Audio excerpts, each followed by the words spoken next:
Hi mga palangga! Kamusta kayo? In this video, pag-usapan naman natin about yung mga features and details from our physical credit card.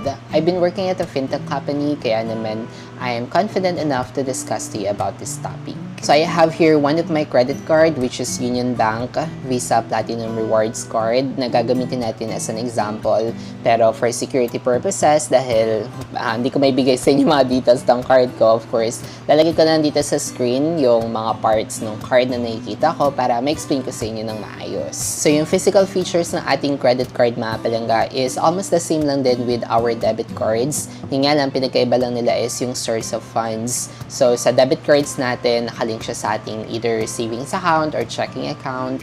Dito naman sa credit card, we have credit limit na magagamit natin sa ating credit card, which we are borrowing from the bank every time that we use it. So most of the time mga palangga, yung mga credit cards natin is just like a plastic card. And ganito yung kanyang size, same size siya with the debit cards. At yung design yung mga palangga, it's either can be horizontal or it could be vertical. Pero kung ano naman yung design ng card nyo, as long as complete naman yung kanyang details, then that should be good to go. Some card information mga palangga is located sa front, and most of the cards na ngayon naman is located na at the back of our credit card para natatabunan siya. Sa taas ng card natin mga palangga, of course, hindi mawawala yung name ng bank na nakalagay dyan para malaman kung sino nga ba yung card issuer o yung card provider. And then, sa mga sides naman, pwede maglagay yung bank like either yung type ng card mo. So, example nito is rewards card. So, nakalagay siya na rewards. May iba mga card din na nasa ibang mga ibang banda siya. Like, for example, itong HSBC Live Plus. So, nakalagay dito na Live Plus dito sa may pinakagilid. So, pwede sila maglagay ng design sa kahit anong part ng card. Pero, hindi mawawala yung name ng bank and of course, yung chip ng card. So, this chip of the card mga palangga, it's very important kasi yun yung ginagamit para i-read yung ating card sa mga payment terminals. Pag nagka-problem sa chip natin, so possible hindi mabasa yung ating card tsaka mag-decline yung ating mga transactions. Kaya it's very important na huwag nating gasgasin itong chip ng card na parang SIM card na parang gold. So that one is very important. And next naman is yung card holder name. Dito sa card na example natin, itong UB Rewards card, nakalagay dito yung name ko dito sa ilalim ng card. Pero may mga cards na hindi na nilalagay yung card name, doon na lang sa likod ng card. Pero this one, it has my card name on front, which is the card holder or the owner of the card itself. And then, dito naman sa kabila, hindi mawawala yung naka-indicate if it is Visa or MasterCard or JCB. So, ito naman yung tinatawag na payment networks or card networks. This one is a very important mga palangga kasi through payment networks, sila yung nagko-connect ng transactions between the bank and also with the merchant.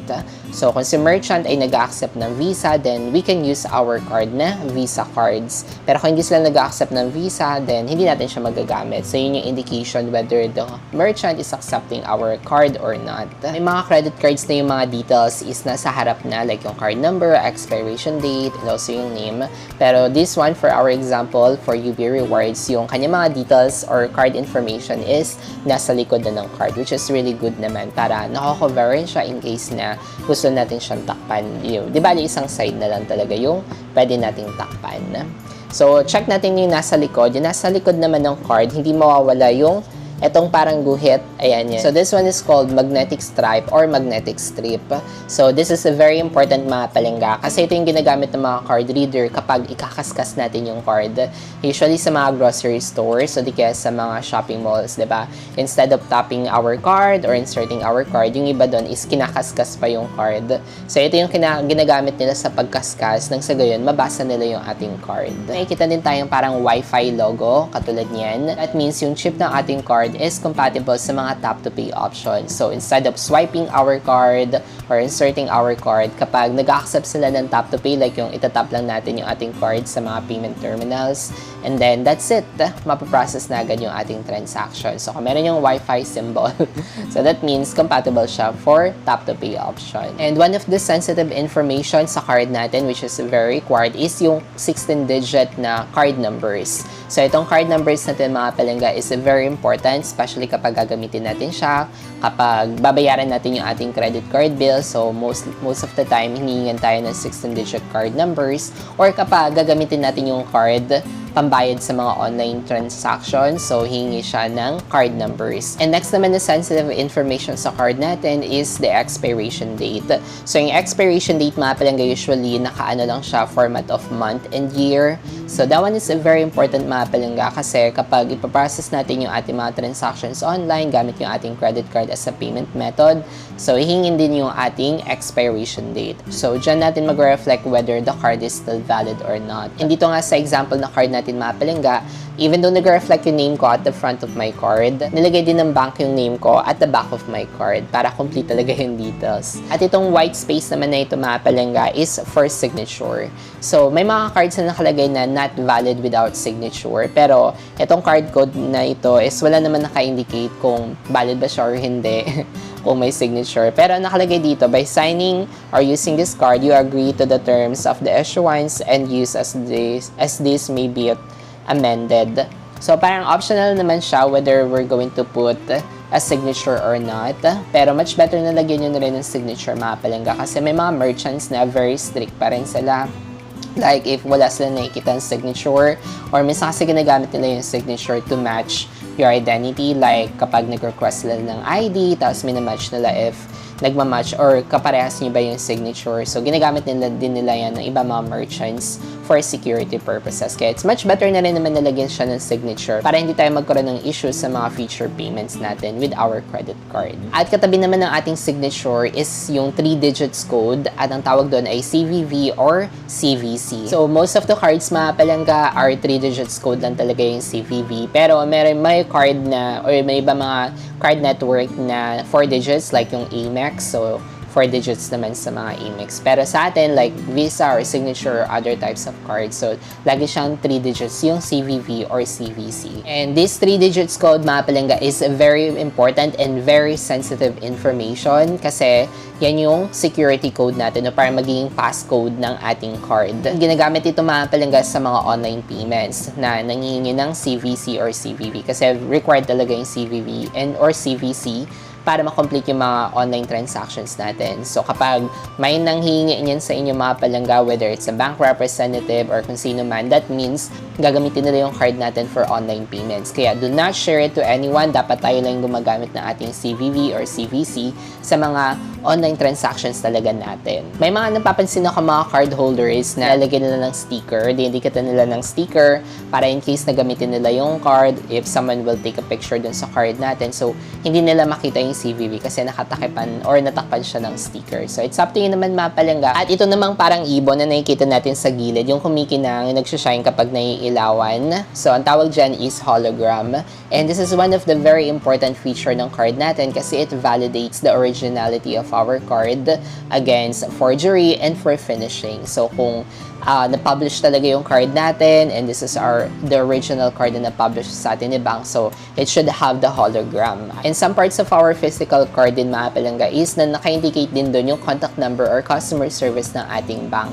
So in case that we need help, so dapat ang gamitin lang natin yung number is kung ano yung number na naka-indicate sa card natin. Huwag tayong search lang, basta-basta search lang ng search sa mga Google or sa mga social media kasi baka mamaya ibang number yung matawagan nyo, hindi pala yung bangko na kausap nyo.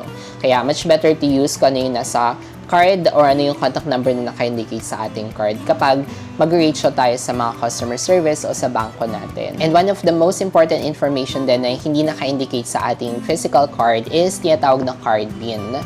So for card PIN mga palangga, very important siya sa mga debit cards kasi kapag gagamitin natin yung mga debit cards, usually kapag in-insert natin siya, it requires us for card PIN.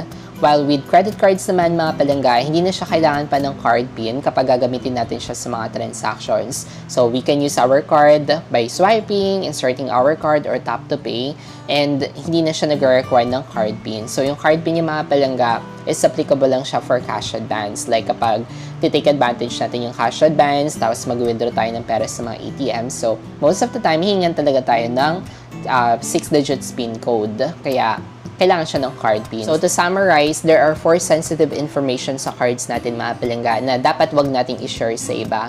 Number 1 nga doon is yung card numbers. Number 2 naman is yung name sa ating card, first and last name na nag-reflect. Number 3 naman is expiration date. And number 4 is the CVV or CVC. So these 4 information mga palangga are very sensitive kasi pwede siya magamit na for online transactions. Once anyone knows this information, then they can use our credit card sa mga online transactions. Pero the good thing din sa napapansin ko sa mga online transactions, meron pang additional verification yung mga card like sending an OTP to the registered number na nakalink sa ating card. It's good to know na meron pang additional verifications. Pero may mga merchants din na they don't require OTP na. Kaya it's still very important pa rin na wag natin i-share yung mga card details natin, especially itong for sensitive information. Kaya naman always keep our card safe mga palangga. Wag nating gasgasin. So keep natin siya na mabuti sa ating mga wallet. Tapos kapag feel nyo na pasira na yung card nyo, expired na or gasgas na, so much better to request for a replacement na sa ating mga bangko para hindi tayo magkaroon ng issues in the future. It's much better than to keep our cards safe and secure para maiwasan natin yung mga fraudulent transactions. So that's it for today's video. I hope na naging helpful itong video natin, especially sa mga credit card beginners. If yes, please give this video a thumbs up and hit the subscribe button na then if you haven't already for more contents like this. Again, this is John Paul and always remember to be kind to yourself and to others. See you in our next vlog. Bye!